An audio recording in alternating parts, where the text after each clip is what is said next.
High in the quiet mountains, surrounded by clouds and mist, there lived an old man named Mr. Chen. His small wooden house stood alone among the tall pine trees, looking like a tiny island in a sea of green. Every morning, he woke up with the sun and listened carefully to the birds singing their beautiful songs. He had lived here for 30 years, far away from the noise and busy streets of the city below. The mountain air was clean and fresh, and the silence felt like a warm blanket around him. Mr. Chen's days were simple, peaceful, and full of quiet joy. He grew vegetables in his small garden behind the house and collected fresh water from a nearby stream that ran down the mountain. In the afternoons, when his work was finished, he sat on his wooden porch and carved small wooden animals with his old tools. He made rabbits, deer, and birds from pieces of pine wood.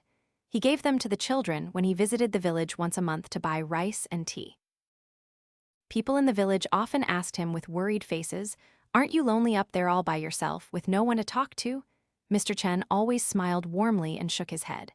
"The mountains are my friends," he would say with a gentle laugh. "The trees tell me stories when the wind blows through their branches, and the wind itself sings me songs. The streams talk to the rocks, and I listen to everything. I am never truly alone." One cold evening in autumn, when the leaves were turning red and gold, a powerful storm came to the mountains. The wind howled loudly through the trees, bending the branches, and rain poured down like a waterfall from the dark sky. Mr. Chen sat by his warm fire, drinking hot tea and reading an old book. Suddenly, through the sound of the storm, he heard a different sound at his door. Someone was knocking urgently, again and again. Mr. Chen stood up and opened the heavy wooden door. He found a young man standing in the pouring rain, shaking from the cold. The hiker was completely wet, his face was pale, and his leg was hurt and bleeding a little. "Please help me," the young man said in a weak voice. "I got lost on the mountain trail this afternoon, and I fell on the rocks. I've been walking for hours." Mr. Chen quickly brought him inside, out of the dangerous storm. Mr. Chen gave the hiker dry clothes from his closet and wrapped his injured leg carefully with clean cloth and healing herbs. He made hot vegetable soup on his stove and shared his simple dinner of rice and vegetables.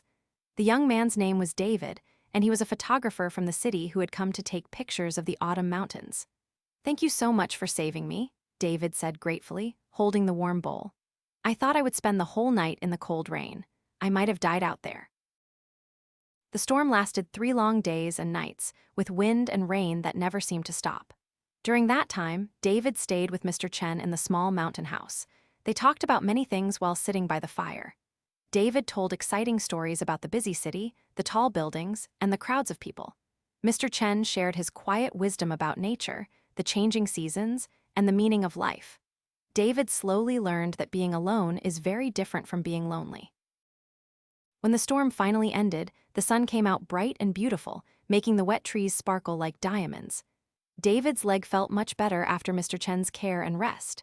"I should go back to the village now," he said, feeling sad to leave. But before leaving, he took many photographs with his camera of Mr. Chen and the peaceful mountain house surrounded by pine trees. "I want to remember this special place forever," he explained, clicking picture after picture. Mr. Chen walked with David down the mountain trail, helping him step carefully over the wet rocks to make sure he was safe. At the edge of the forest where the trail met the road, they stopped and looked at each other. "Will you be okay up there alone?" David asked with concern in his voice. Mr. Chen smiled his warm smile. "I'm never truly alone," he said softly. "The mountains are always with me, and now I have a new friend to remember and think about." David visited Mr. Chen many times after that special week.